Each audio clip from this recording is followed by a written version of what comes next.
morning, Internet. It's Paul. It's Matt. The Dork Lords. We are here talking about Legion, Season 2, Episode 3, entitled Chapter 11. Which, it's odd, no one declares bankruptcy in the entire episode. That is odd. I was like, when's he going to declare bankruptcy? It's coming. Oh, weird. All right. Anyway, yes, Chapter 11. So, we start the episode with the John Hamm narration. Yes. It's become synonymous with this season. It's like a little science lesson. We learn about the nocebo effect. Placebos, hey, they're helpful even when they're actually not. They're just sugar pills. Yeah. Well, the opposite is you're told something's deleterious to your health enough that it is bad for your health even when it's just a sugar water.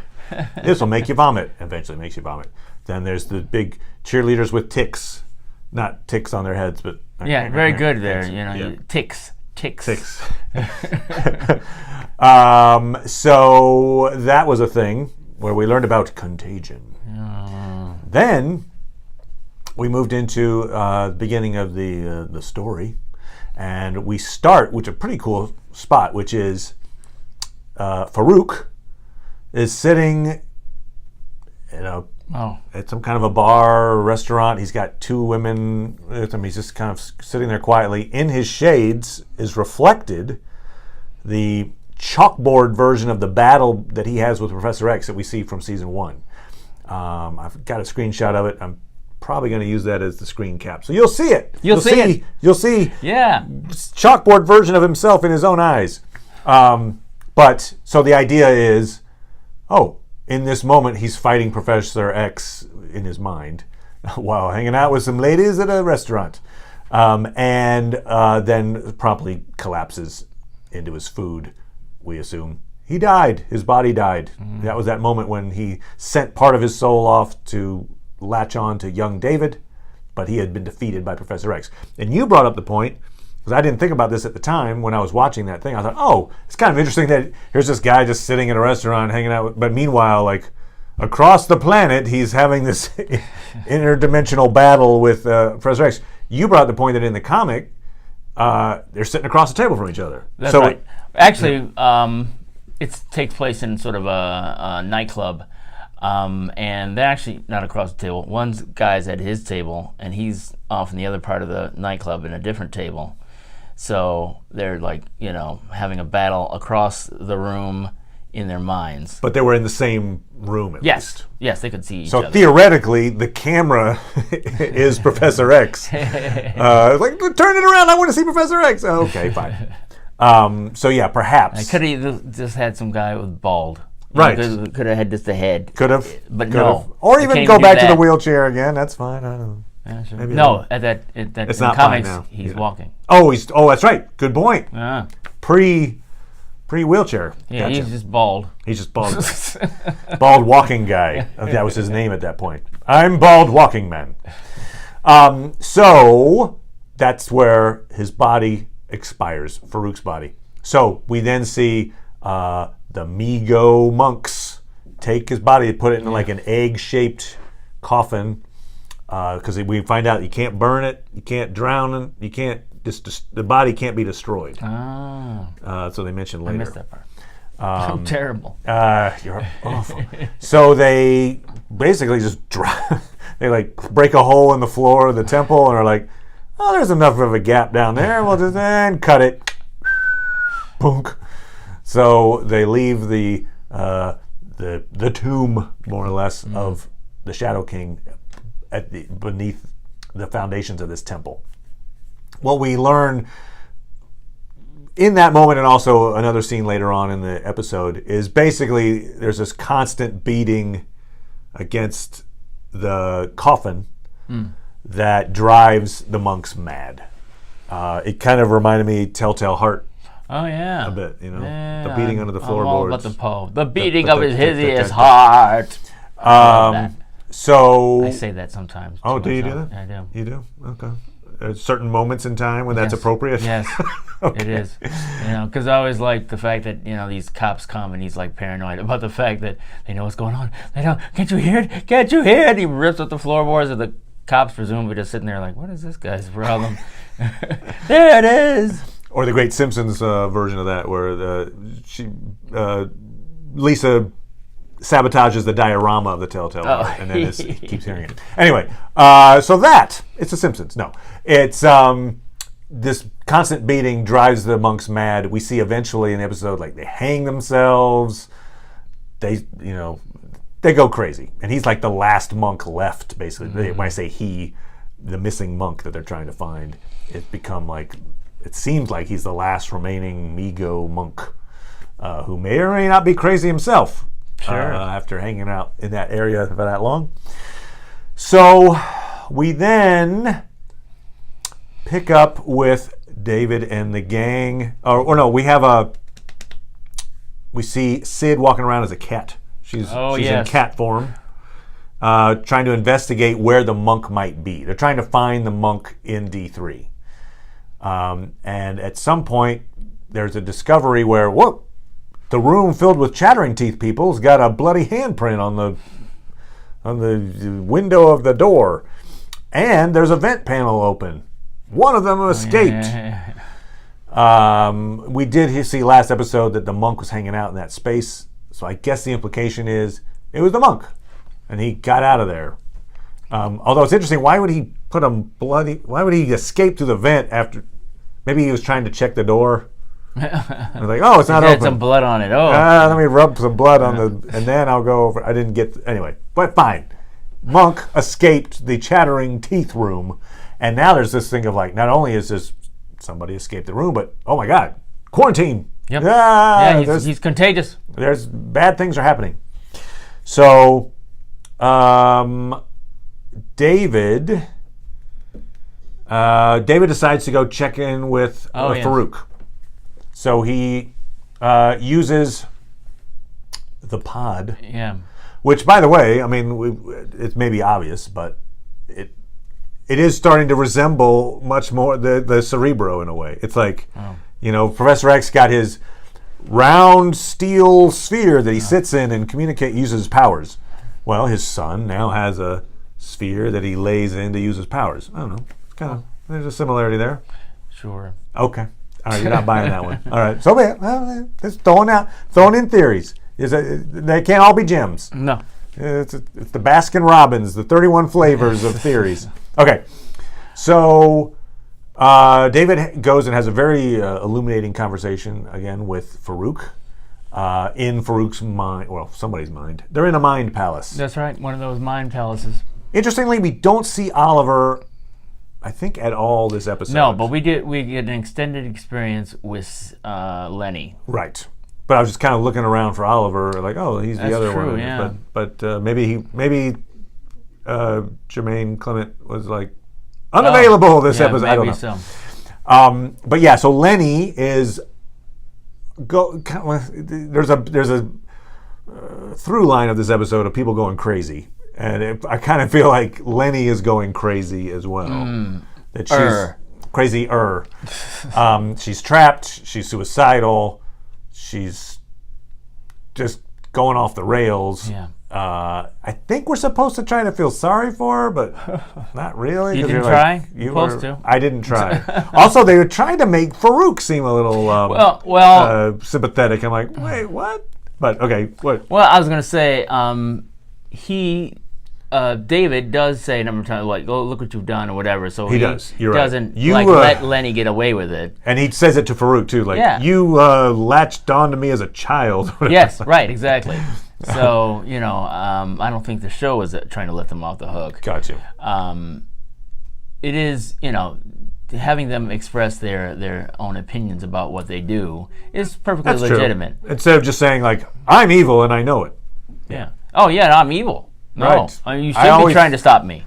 When there's a good choice and a bad choice, I always make the bad choice. Yeah. That's who I am. Like, yeah, okay, got it. Farouk makes the case, hey, look, I was a king. Where does the word villain come from?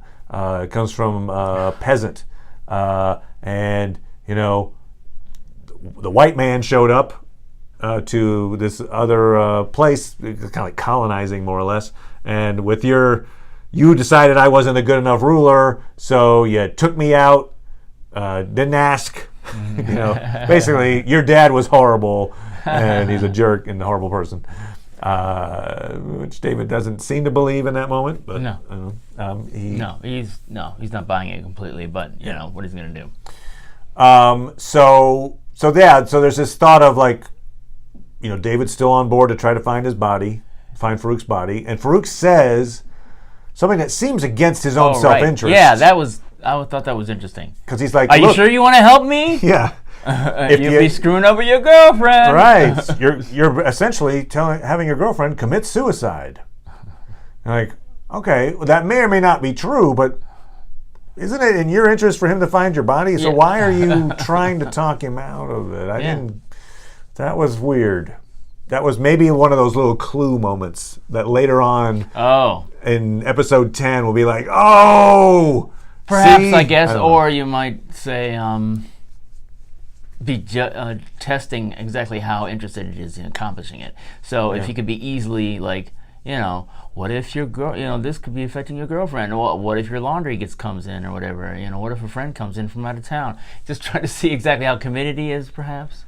Yeah. The other part of it is, how does he know that it's committing suicide? I guess what he's saying is the version that you're talking to of Sid will no longer be there. Right, but that it'll be a different version of Sid. Isn't that the point? Isn't that the point? Right. That's what Sid wants. Like, don't you want to keep your girlfriend with only one arm? And in a horrible future that she doesn't want? Yeah, don't you? What? Why wouldn't you? So, that's confusing. It seems like that warning should have come from someone else's lips. Yes.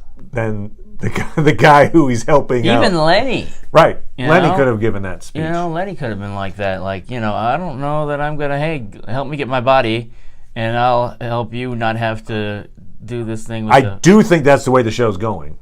I think the show is going to go in a direction that Lenny is going to help David in some way versus the Shadow King in order to get help to escape. I think that's where that's coming. I think he's going to make a deal with her in some way as his way into the Shadow King's mind or something like that. Interesting. That's my guess.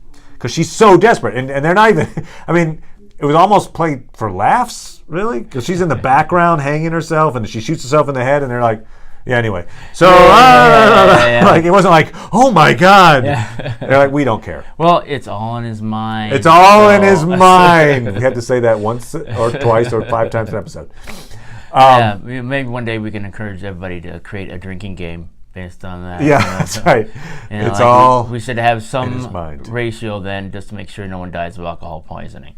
Good point.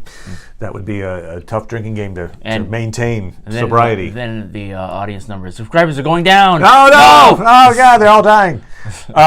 So now we've got a situation where David returns. No one's there to get him out of the pod. Carrie with a C seems to be one of the only people that's unaffected by the virus that has now spread through the D3, the teeth chattering. Yes. There's very few people that are. I don't think he doesn't even know why, though. He's spared. Yeah, which we don't either. Right. It's a mystery in and of itself. But he is functional, and so it's kind of most of the episode is he and David, and then eventually Tanami when they free him, kind of doing their little journey. Yes. It's a Carrie with a C, centric episode in some way. Not centric, but no. I like it. I like the actor a lot, so I'm a big fan of seeing him around. So they determine, oh my God, everybody's teeth are chattering. We need to free them. So they go find Tanami first. And David takes Carrie with him, and they go into Tanami's mind. Yes. And they find out that the way that the teeth chattering, I'll say a virus, is spread is that it provides you with your fondest inner wish and then kind of traps you in that moment in your brain because you don't want to leave it. You're like, oh, perfect, this is what I wanted. Yeah. And so the thing that Tanami wants, because Tanami remembers every detail of every day, of minute of his life, he wanted to be able to forget. And so his version of his purgatory, basically, is he's sitting in this hedge maze filled with flowers, and in the middle of the maze, he's cutting flower, And then he forgets immediately that he's cut the flower, and he goes and cuts the flower again, and he keeps saying hello to David as though he's meeting him for the first time. He's completely has no memory of these events. We do see that just to remind everybody that this is a contagion. Carrie with a C steps into the goo, because we do see early on Tanami, the little creature, the black chicken baby chickadee horrible thing crawls into his ear. Yes. And then he leaves goo. Yes. So he's been. That's what I didn't make the goo connection. Yeah, the goo. So there's goo in his brain as well. That goo he brain. leaves goo. Mm. So David just kind of taps him, does the little ouch, and like boom, and freeze Tanami's mind. They're back in the real world, and they now go about D3. They find Melanie. Melanie has a similar issue. They theorize that she had no control in her. She didn't feel like she had control over her life with Oliver being constantly taken away from her and stuff. That she wanted a world where she could have ultimate control. And so basically they find themselves in what I would call Zork. Did you ever play Zork back in the day? No. No, I did not play it. It was one of the first text-based adventure games. Yeah, okay. So it would be like, you are in a clearing. You can go left to a house, right into the forest, whatever. And so that's what you were in a cave. You can use the ladder. And Tanami and Carrie are giving different advice. I like that. Use the ladder. Jump! Yeah. And they have this old-fashioned keyboard that they're typing with. And so Melanie's game has a Minotaur in it, although the Minotaur has like a walker. I didn't get the Minotaur's ailments. Why the Minotaur was essentially like... who knows? Like a handicapped... Maybe it's somebody from her past that she thinks of as a Minotaur or something. Might have been a nice tie-in to like a superhero or supervillain. The Minotaur! But they didn't do that. This show does not tend to creep over into other aspects of Marvel specifically. So much. Was that? Well, only a specific way. We discussed the Shi'ar. Yeah, right. Yeah, exactly. This was not that occasion, though. Didn't they talk about the X-Men? Oh, whatever. Yeah. So David writes a poem in the old keyboard of Melanie's mind that reminds her she had a dream. She then met the perfect boy, Oliver, and she kind of got tied up in his dreams, and then realized that she'd kind of forsaken her own dream, which was to be carefree. And upon that acknowledgement of her pain, she shows up and is ready to... He's like, do you want a hug? She's like, no, I don't think hugging would be a good idea. And so, bloop, bloop, ouch, boo, and they're back. Yeah, I have not had the chance. I was going to check to see if... Because my suspicion, I feel as if in the first season, she was telling the story of her and her husband a few times, I felt. So I thought that was maybe what David had typed in. But you can tell me. Tell me how wrong comments, I was. Was there a situation? And by then, hopefully I will have checked. Because Oliver does talk to her, has the crane story that he tells. His voice comes out of the coffee machine, if I remember right. Oh, yeah. But I don't remember her saying back to him. But I think you're right that there is a moment of that. I just don't know if the poem is part of that. It would be cool if it was. Yeah, it would be cool. So now Melanie, Tanami, Carrie with a C, and David are all freed at the moment. They find Carrie with a C finds Carrie with a K with the teeth chattering. Yes. He's very upset about it. Yes. Seems like he disappears into her. He tries to get it, and he can't. Tries to, but it seems like he does, because he disappears. Right. So I feel like he connects with her in time to like hide from the bands of roving people. Because we find out that what happens is the monk. Yes. It was like a Pied Piper Hamlin thing, where he took a song and he lured all the kids and stuff away. Yeah, the kids are supposed to be immune to being infected, but not immune to being mindless drones. Yeah. So. Which, by the way, the Pied Piper Hamlin, that particular story is actually pretty damn dark. Yeah, it is. It's one of the, people know it as, oh, it's the guy who played the flute and then all the rats followed him out of town, which was a nice service. But in that story, the people of Hamelin didn't pay the piper. And so he came back to town, he took a different flute, and he played it. And all the kids in the town followed him into the sea and drowned. Yeah. And he killed their kids because they didn't pay him.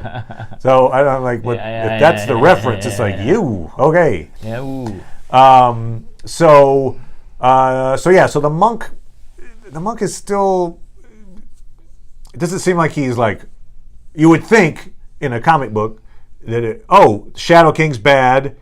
He's against the Shadow King. He's good. Right. But no. Because the Shadow King also says he's the guy spreading the virus. Now, we don't know if we believe the Shadow King, but it appears that might be true. Right. That the teeth chattering might be coming from the monk, who maybe went mad. All of his friends went mad. His monk friends went mad and killed themselves. Maybe in his madness at hearing the constant thumping, maybe the thumping became a teeth chattering. I don't know. Okay. Maybe.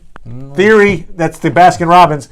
That's the Rocky Road. I think the Rocky Road ice cream. 2 scoops. 2 scoops of theories. The Tutti Frutti. Okay. All right. Mom always liked the peppermint. I hated the peppermint ice cream, but I don't know. She was always like, peppermint. I'm like, Mom, I'm not eating Mom. I'll just get the, mint chocolate chip. All right. Anyway. Does Mom watch the show? She does not. Oh. She's not like computer savvy. She's kind of a Luddite, I would say.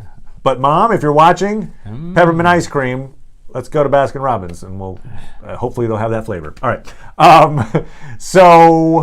The Pied Piper thing. Yeah, right. So they find the monk who is in the control room, what do you want to call it, hanging out with dude with the basket on his head. Yes. And the android. Women with beard. Yeah, well, he's affected them actually. Yeah, and it's weird. He's on the ceiling, and he's got like antennae that are connected to the guy with the bat. We didn't see that before. I'm like, where did that come from? But he's there, and he's got and so he's there. He's talking through the mustache women. Yes, the mustache. And they're like, we want the weapon. Yeah. The weapon to defeat the monster. And Melanie ascertains that they're talking about David. Like, David's the weapon. And they're like, we don't trust him. We don't actually know. We don't want David to be involved. The monk has foreseen that David is not going to destroy the Shadow King. So he's like, nope, no, we don't need that. We don't mean that. Actually, that's not what we're talking about. Which is interesting. He's like, what are you talking about? But at the moment when he's about to start saying why he doesn't trust David, that's when David teleports him to the roof. Yes, you're right. So I think he does that to shut him up because he doesn't want him to tell. So like, too. they're working together. Blah, blah, blah. So David teleports him to the roof where he had previously had a conversation with Sid in the previous episode. Sure. And in fact, that's where he finds Sid with her teeth chattering. So it kind of makes sense that maybe she might have gone to the roof. Although, okay, you tell me. I will. Or maybe I won't. In both of those scenes, the rooftop scenes, which we assume are real world. Yes. In fact, the monk says teleportation. Got it. Right. We see these balloons that are green finger pointy hands in the backgrounds. Have you not seen these? I don't feel like they're there. Okay. They're very present, and they're screenshot. typically. I'll do a screenshot. They're typically pointing at David. Okay. But from a distance, it's like from a distance. Like from a distance, you can see. It's like if there was a car dealership and they had a giant, inflatable King Kong or like a wavy guy, right? But it's like that, but except a big foam finger or inflatable. So, are we assuming that's real? It's just a thing that's nearby the base. The D3 base is a car dealership that's trying to sell. Come here for deals. Or is this some weird it's all in his head thing? Because it's a very odd. I wonder what you're rooting for. I'm not even rooting for it. I don't even know what it would mean if it was in his mind. Like, what is it? What? I can't parse out what's real and what's not. But that's the point, I guess, is we can't figure out what's real and what's not. Yes. So tell me, what do you think, commenters, about the green inflated balloons? Are those real, or are those some weird figment of his imagination? Or is he really on the rooftop, but in the background he has these imagined circumstances, like things pointing at him? All right. Anyway, that. So very important though. Talking to the monk, and he's like, "Tell me where the body is. I know kind of where it is. I've seen it in a dream. It's used a valley, blah, blah, blah." And the monk's like, "I ain't telling you because you're not going to destroy the body." He's like, "I promise." Nope. And David says something like, "Look, I'm not going to cause any harm," or something like that. And the monk says, "Yeah, you already have." And then slips off the roof and dies. Yeah. So we assume. So what that means is there's no one left to tell where the body's buried. Oh, right, yeah. Farouk's whereabouts are now completely hidden, other than by supernatural means at this point. So the one guy who knew, dead. That's the guy they were trying to find. I mean, the whole point in finding him was so he could tell him where Farouk's body is, and instead he committed suicide. Yeah. So, Ruh-roh. So ruh-roh, exactly. So that part of that whole deal is gone now. I mean, that's Farouk wanted to find this guy. Yes. So that's moot point.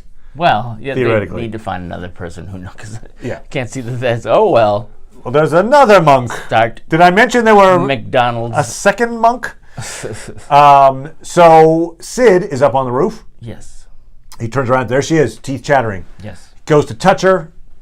Tries not to touch her skin. I think he touches her shirt because if he touched her skin, it would be weird, and she would go into his consciousness would shift. That would be weird. Maybe that's a way to fix her. Anyway, he tries to fix her by the old-fashioned way, going into her mind and into her mind palace. And he's immediately in a snowstorm, and you see an igloo with a little light on, and that's where he's battling his way through, and that's where it ends. The trailer for the next week seems to focus a lot on Sid's haunted house, as she calls it. Right. And so it's like you see a lot of shots of her as a baby, and there's some implication that they're in a loop of her life. And so, Paul, what do you think is the expression of her maze? Don't know. It's really very involved. Seemingly more involved than I guess you could say. What does she want? Ptolemy's was so simple, and then Melanie's was a little more elaborate. Yeah. But again, they were dispersed fairly quickly. It's difficult. Like the thing that for her, she couldn't touch anyone. Right. That's got to be a big thing, right? But now she has this relationship with David where they don't have to touch. Good point. So or if they do, everything's still fine. So it's hard to think of her life having another sort of yearn or need or whatever, except for that. Maybe she wishes she can connect with more people that way, or just not have the problem. I don't know. Or maybe not have the power. I don't know if that's a thing. Like, could I just be a normal person and not be touchy? Well, presumably, in your little mind palace, you could be anything you wanted. Yeah. Or whatever would keep you there chattering away. Yeah. So if you have theories on what might be the maze, let them rip. Make the comments. So it kind of reminded me a little bit, since Westworld's coming next week. Sunday, we're going to be talking about it next week. I'm going to give you a... Yeah, right. Great Rickroll moment if you haven't seen that yet, which got me kind of, because I watched it, I saw the never going to give you up moment, appreciated it, and she sings it well. But then I was like, well, there's still 25 minutes in this video. How is that possible? So I started just zipping along, and it's just a little chihuahua sitting in front of a piano for 20 minutes, which is awesome. Anyway, well done, Westworld. I appreciated that. Yeah, he's a big chihuahua lover. Oh, well, just did a show where I had I was improvising with the chihuahuas. There was. Wow. Yeah, Roberta. So there you go. Okay, anyway, so so maze. I mean, the maze was a big deal in season 1 of Westworld. All right, sure. It's a little different, but it was this idea of like, if we find the maze, you kind of unlock your own sense of identity, your sense of self-awareness. So maybe that maze, in a way, is kind of, it's the same idea. You're locked into your head, and you're not aware, you can't function as a human being because you're trapped in this maze you have to find your way out of. Just saying. A little parallel there. Yeah, sure. Yeah, it's in the Baskin Robbins. That's the that's the pralines and cream. Oh, yeah, top that off. Get some sprinkles. Okay, real quick. Let's talk about the John Hamm narration thing, which has been in every episode of season 2 so far. Nothing wrong with John Hamm. I like the narration generally. It's good narration. I'm finding there seem to be pacing problems with the show. I feel like, and I think part of the problem is that on top of the show having this odd pacing, we keep going to these fairly extensive. I think that was probably like a 5-minute segment with the cheerleaders, with the ticks, that had nothing to do with the plot or the main characters. Sure, indirectly you're talking about a theme that is being echoed in the actual story, but it's a lesson, basically. It's like, we're going to tell you this thing, we're going to show you, you know what, when people yawn, you know how when people yawn, other people yawn? That's like what we're showing you that can have an effect in this world, which, first of all, I don't think you need to do, because it's a supervillain making people, I mean, people are tatting their teeth because a supervillain made them. Okay, I believe it. Like, you don't have to convince me that there's some real world analog to this. And if that's important enough information that you want to put that into your show, have them cast do it. Put it in the story somehow, and don't separate it so completely that it feels like I'm in a classroom. Essentially, I'm in science class. Time for the movie of the week. In a vacuum, just if I was watching a 5-minute clip on Contagion, cool. I like it. As part of Legion, it feels like it's slowing the show down a bit. The momentum is getting a little woogity, in my opinion. Ooh, woogity. Woogity. I don't know. What are your thoughts? I mean, for me, I'm not especially bothered by those sequences of them sort of setting themes. For me, it's still difficult to get used to all the weird. It's like, okay, I mean, the third episode now where we've had a food moat, for instance. The food, as soon as I saw it, I thought, Paul's going to make a comment on the food moat. It's back. Food moat is there. For me in this episode, it was weird where apparently they have a solution now for the teeth chattering. So you'd think they go to everybody, have David get into their brains and figure out what's wrong, and then get out. And even got friends to go with him. So he probably should have, when he found Sid, should have taken his friends back so they could go with him, so he can have some buddies helping him out, figure what's going wrong. Right. But even still, when Carrie finds Carrie, and it's like, oh no, your teeth! You just solved the problem for 2 people. It's true. It's like, wait, I can fix this problem. It's like, wait, let me go get David. The guy can go to your brain. Why did we split up? Oh, that was stupid. Let's go back now. It's always stupid to split up in any movie/TV show. Yeah, if you're ever in life, let's split up. Split up. It's but in okay. a movie, but in a movie, no. So you ask yourself if you're in a movie. Yeah. So that's the first step. Are we in a movie? Is this real? Is it in my head? Yeah. Is there a camera that I can't see watching? Is there a giant green balloon finger pointing at my head? Have any castmates in that case recast strangely? Don't split up. Don't split up. Don't split up. I did enjoy. There was a little comedic beat of Carrie with a K trying to adapt to being human. So she's like, "What do I eat things? Yeah. I have to go to the bathroom. Ew." That was kind of fun. I enjoyed that. It was a fun little beat. Their relationship is cool. Yeah. The 2 Carries. I like it. I don't know. Any thoughts on what's coming? So obviously the next episode is rescuing Sid from her mind. Yeah. That seems to be the extent of it. And then we'll move on from there. Yeah. I mean, in terms of the whole problem of trying to, it's like I didn't think at the end of last season that, the whole kidnapping David thing. I don't know if I knew that whatever. I don't know. I guess I didn't know what it was, and it doesn't feel like what I was expecting. So now it's like, now that we're on this, like, we got to save the world from the future plot, I'm not convinced. I mean, well, I'm just not in love with it. In terms of, it's still interesting, but it's like what's supposed to happen, right, in the actual timeline is that David kills the Shadow King, right, in 5 or 6 days, right, and then bad things happen. So presumably he doesn't now, and so bad things won't happen. But I feel like that's when the story will begin, because, okay, what happens after that? It's like... right, that choice, the choice to kill or not kill, he's going to be at that egg coffin. Right. And he's going to have to make the choice.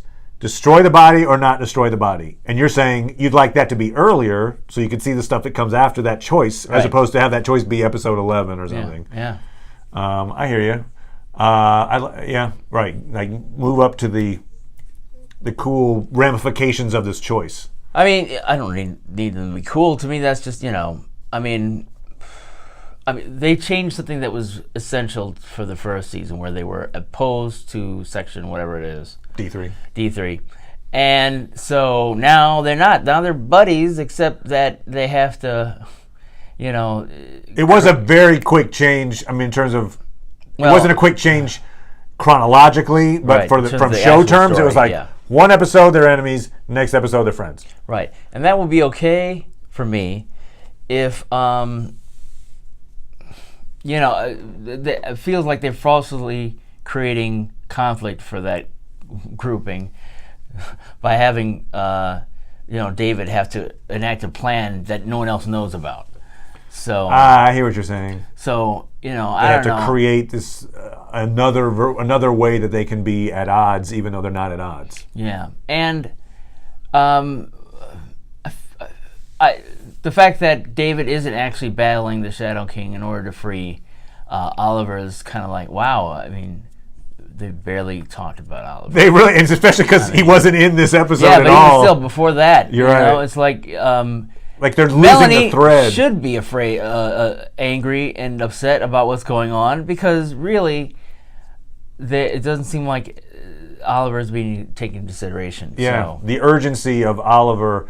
I mean, at one point, David does, point out to Baskethead, like, we're not going to kill Oliver, right? We kill the king, and they're like, eh. Right. And so he's like, no, wait, we have to save Oliver. And then since he got the other news of, oh no, wait, you don't want to kill the Shadow King. It's been like, I haven't seen but what about Oliver? Yeah. They're like, okay, I got to save my girlfriend in the future. Yeah. Interesting. Okay. Yeah. So I just want to see where it's going, and not necessarily bad or whatever. I just want to get a sense of what the actual story is, because I still haven't found the thread yet. Like, why is this important? Just that you're saving something bad from happening in the future, that's not enough for me.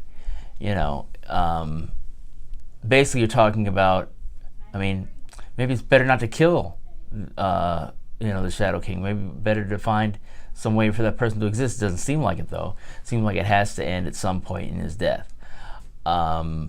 So what are they gaining by keeping him alive for a little bit in the story? Just like, okay, well, I mean, because we don't even know what leads up to it, right? Past the point that David kills Shadow King. What happens after that? You theorize, which is interesting, that David maybe becomes the bigger threat, but it doesn't have to be that. No, it doesn't have to be that. But so maybe you wouldn't want to have that many episodes of being David an actual threat. So then I'll be like, okay, now I get why you did it that way, because you didn't want to have most of the season be David being a complete bastard. So I will say this, with the monk saying that he saw the future and he knows that David will not destroy the Shadow King, I think that's where they're leaning. I don't think David's going to destroy the Shadow King. I think his choice is going to be leave him alone. That's my thought. Okay. But anyway, thanks so much, everybody. Feel free to make comments we will make comments back. Yes. We're going to be talking about Westworld next week, and of course Legion. I'm almost done with my massive C2E2 video. No, it's a fun video. It really is cool. And Chris had a great time going to C2E2 as Triclops. And I'm capturing it. I'm trying to get the correct flavor of a cosplayer hanging out at C2E2. There's talk that maybe we'll be doing Lost in Space. See if we can fit that in somewhere. We're going to be Lost in Space. You like the show, right? You've watched it. I have not watched it. Yeah, I watched all of it. And you're a fan. Yeah. We've also had a request to do the Netflix show Dark, which I have not watched yet, but I've heard really good things about. It's a German show. And you were worried that it's too dark. Yeah. And maybe, but dark shows are cool too, right? Yeah, no? We did The Leftovers. That I hear you. We didn't cover the first season. It wasn't dark horror. Yeah. Oh, I see what you mean. Yeah. To me, I'm not like big with on this- like ting, ting, ting, ting. Or just sort of, perhaps you could say Stranger Things is like this in a way, but it just, it seems very stark and More PG-13-y. maybe but- Bergman-esque in its desperation and people in their, how they deal with their problems or whatever. And I don't know. All right. Well, if you've got a preference out there, we're leaning towards doing Lost in Space next, and then we could always follow back with Dark and Jessica Jones. But those kind of hey, shows. you put a more plea to people who want us to do Dark. Indeed. So we will do that, and then also next weekend, Infinity War, and we'll Sure. be Yeah. definitely talking about that Yeah. as well. So thanks everybody. We will see you later. Bye.